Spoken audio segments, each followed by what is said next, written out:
আসসালামু আলাইকুম। আশা করছি কাছে ও দূরে যেখান থেকে দেখছেন ভিডিওটি আল্লাহর রহমতে সবাই ভালো আছেন।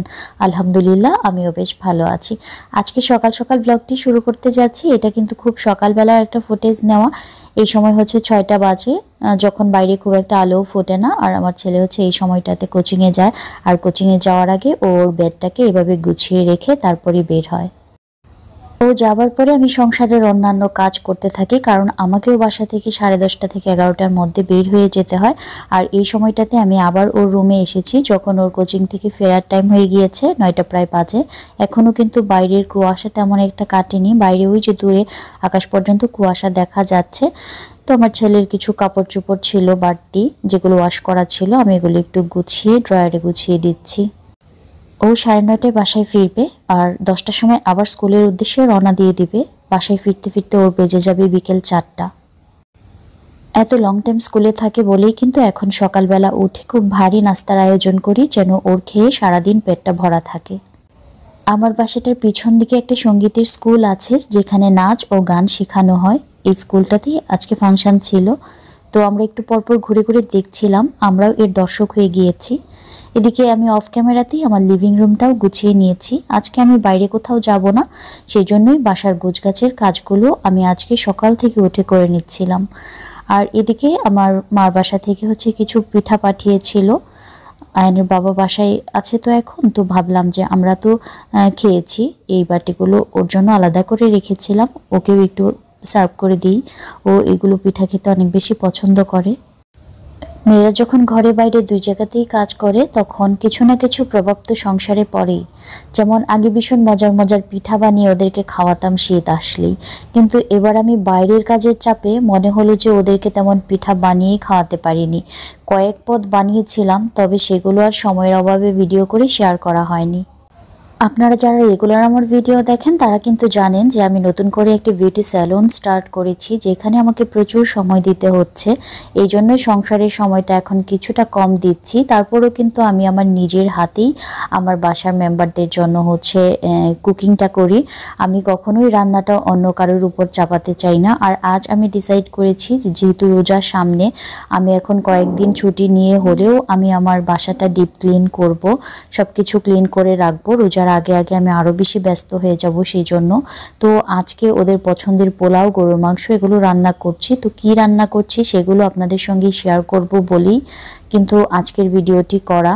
আজকে সকাল থেকেই আমার প্ল্যান ছিল যে আজকে আমি আর বাইরে যাব না, পুরো বাসাটা ক্লিন করব, পাশাপাশি ওদের জন্য একটু ভালো মন্দ রান্না করব।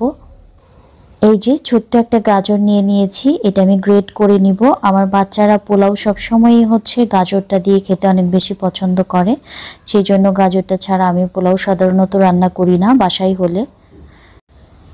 এখন আমি এই পাত্রটাতে পোলাও বসিয়ে দিচ্ছি, রান্নার তেলটা দিয়ে দিলাম। আর আপনাদের সঙ্গে একটা ইন্টারেস্টিং কথা শেয়ার করি, আমি শীতের সময়ই সবসময় গোসলটা করে নিই হচ্ছে রান্নার আগে। চুলটা তো হেয়ার ড্রায়ার দিয়ে শুকিয়ে নিই, কিন্তু গায়ে যে ঠান্ডা ঠান্ডা ভাবটা থাকে সেটা কিন্তু চুলার পাড়ে দাঁড়িয়ে থাকলে অনেক বেশি আরাম বোধ হয়। ছোটবেলায় শীতকালে যখন নানু বাড়িতে যেতাম, তখন দেখতাম যে অনেক মানুষজন চারপাশে বসে আছে, আর মাঝখানে অনেকগুলো ছোট ছোট লাকড়ি আর হচ্ছে গাছের পুরনো শুকনো পাতা জমিয়ে আগুন ধরিয়ে দিয়েছে, আর সেখানে হাতগুলো বাড়িয়ে দিয়ে দিয়ে সবাই নিজের শরীরকে গরম করে নিচ্ছে। আমার কাছে কিন্তু বিষয়টা ভীষণই ইন্টারেস্টিং লাগতো। তবে আমার খালা মামারা কখনো সেই আগুনের কাছাকাছি আমাদেরকে যেতে দেয়নি। আমরা যেহেতু ছোটবেলায় সব সময় দেখা যেত ওলের সোয়েটার পরে থাকতাম, তো তারা আমাদেরকে খুব যত্নে রাখতো, দূরে সরিয়ে রাখতো। তারা ভাবতো যে যদি আমরা কাছে যাই। পোলাওটাতে আমি সামান্য গরুর দুধ দিয়ে দিব, দুধ না দিলেও হয়, তবে দুধ দিলে আমার কাছে পোলাওয়ের স্বাদটা একটু অন্যরকম লাগে, এজন্য দিয়ে দিলাম। তো এদিকে আমি কিছু পেঁয়াজ কুচি করে নিচ্ছি।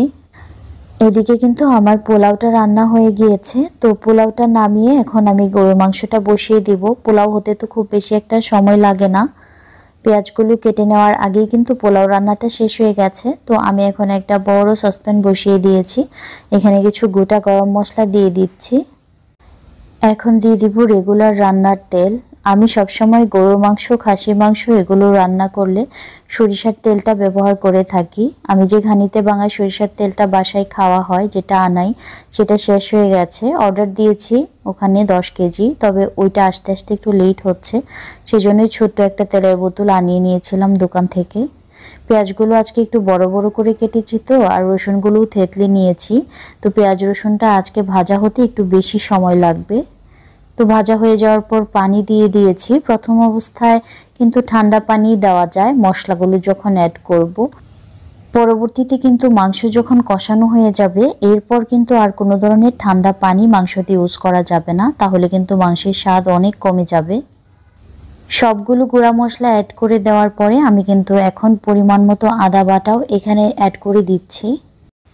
মশলাটা কষিয়ে নেওয়া হয়ে গেছে। যখন তেলটা এরকম ফুটতে থাকবে, এই মুহূর্তে কিন্তু আমি গরুর মাংসগুলো এখানে দিয়ে দিব। মশলাটার সঙ্গে এখন আমি মাংসটা একটু উল্টে পাল্টে ভালো করে নাড়িয়ে নিব, যেন সবটা মশলার সঙ্গে সবটা মাংস মিলে যায়। এরপরে ঢাকনা দিয়ে ঢেকে আমি কষানোর জন্য রাখবো।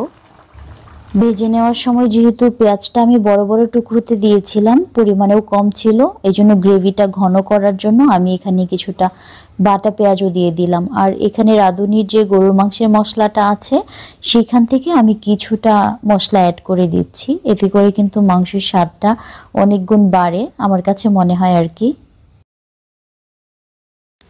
এই যে ঢাকনাটা তুলে নিচ্ছি, কারণ এখানে আমি এখন কিছু আলু অ্যাড করব।